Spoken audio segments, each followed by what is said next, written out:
apabila ada suatu perusahaan menawarkan kegiatan investasi atau kegiatan usaha yang memberikan keuntungan yang sangat cepat bagi kita dan keuntungan besar, ini perlu kita waspadai. Ada investor yang ini kayaknya Mas mau nipu saya ya, dia bilang gitu kan. Tapi Rangga bilang, kalau misalkan saya mau nipu Mbak, saya udah lari dari kemarin. Saya udah megang uang hampir 1 miliar.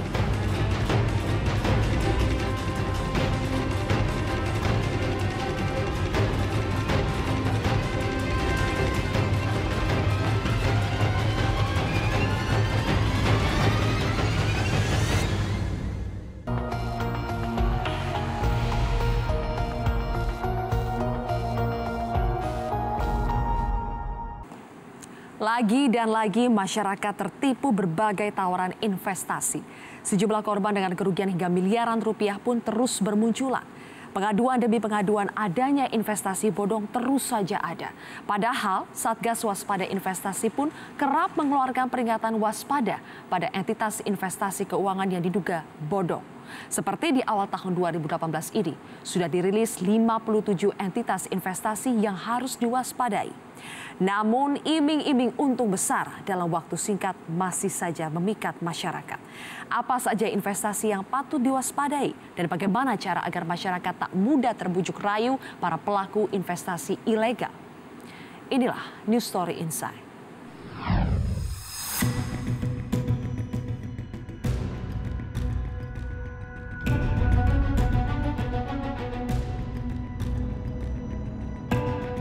Lagi-lagi perusahaan investasi bodong ditemukan.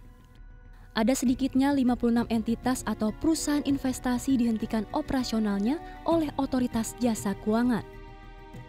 56 entitas yang terdiri dari berbagai jenis bidang investasi tersebut disinyalir dapat membahayakan masyarakat karena menjurus kepada penipuan. Dirilisnya nama-nama perusahaan itu tentu agar masyarakat tidak lagi terjerat dan menjadi korban investasi ilegal. Hingga saat ini korban yang kehilangan uangnya karena tertipu penawaran investasi terus bermunculan. Banyak korban tergiur dari ajakan teman, saudara, atau dari media sosial dengan janji hasil investasi yang luar biasa. Namun setelah menyetorkan dananya bukannya mendapat profit, para korban justru harus menelan pil pahit karena modalnya telah raib. Modus para penjerat investor ini beragam. Ada yang menawarkan investasi di bidang agribisnis, ada yang memakai sistem arisan, ada juga yang berupa simpan pinjam di koperasi, hingga berupa dana hibah. Jumlah korbannya pun tak sedikit, mencapai ratusan ribu orang dari setiap perusahaan. Tim NSI menemui NF, salah satu korban investasi bodong Pursuit of Glory di kawasan Bintaro, Tangerang Selatan. Berawal dari ajakan teman, NF bergabung menjadi salah satu tenaga pemasar. Dirinya semakin yakin untuk berinvestasi di perusahaan tempat ia bekerja setelah mendengar bahwa temannya ada yang sudah meraup untung. Tanpa pikir panjang, ia menginvestasikan uangnya sebesar 300 juta rupiah dan hingga kini tidak pernah berbuah keuntungan.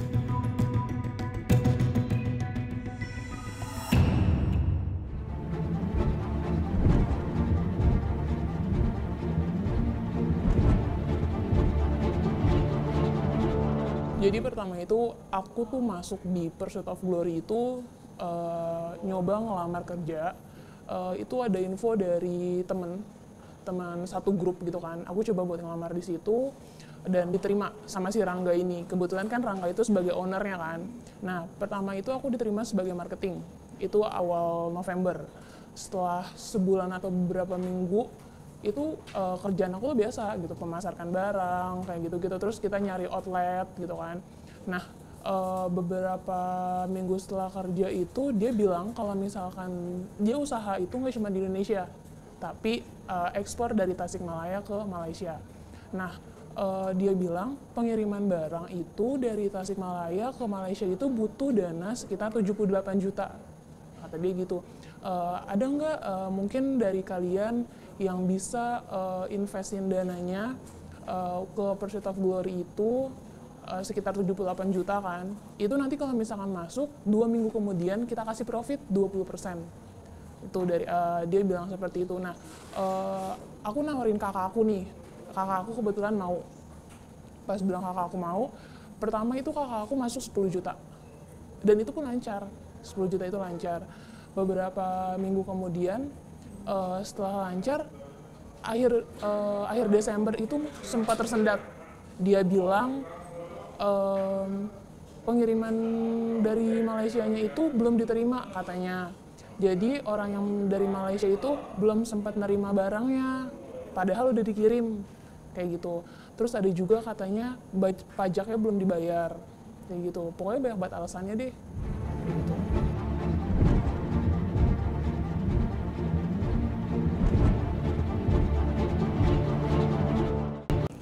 Dia bilang kalau misalkan ekspornya itu pakai pengiriman yang, ya dia bilang pengiriman yang masuk akal lah gitu kan. Ada juga investor yang marah-marah gitu kan, udah jatuh tempo tapi uang dia belum dikembalikan gitu kan. Akhirnya dia datangin ke rumah investor itu, dia ngejelasin semuanya, ya itu masuk akal. Beberapa ada investor yang, ini kayaknya Mas mau nipu saya ya, dia bilang gitu kan. Tapi Rangga bilang, kalau misalkan saya mau nipu Mbak, saya udah lari dari kemarin. Saya udah megang uang hampir 1 miliar. Kata dia gitu. Itu selalu diucapin sama dia seperti itu. Jadi buat saya pribadi pun yakin kalau misalkan ya dia benar. Tapi dari awal sampai sekarang, saya sih belum pernah ngelihat transaksinya. Transaksi pengiriman barang, transaksi pemesanan barangnya, dia bilang cuman by telepon aja karena dia udah terlalu dekat sama pihak Malaysianya, kayak gitu.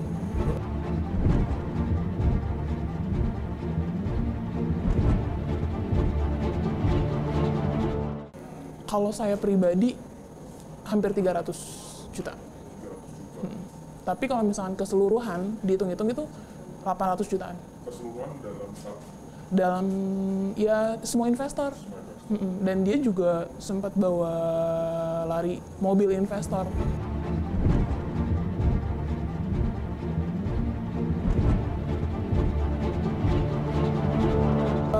Yang saya tahu sih dia itu perusahaan baru. Sebelum dia bangun Pursuit of Glory, dia punya usaha lain. Nah, dia cuman ada surat keterangan usaha. Di Pursuit of Glory itu cuma ada SKU aja yang diunjukin ke saya.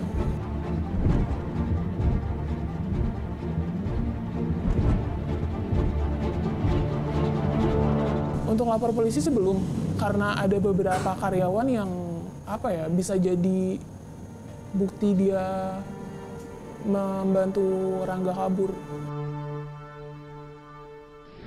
Ada satu perusahaan menawarkan kegiatan investasi atau kegiatan usaha yang memberikan keuntungan yang sangat cepat bagi kita dan keuntungan besar, ini perlu kita waspadai.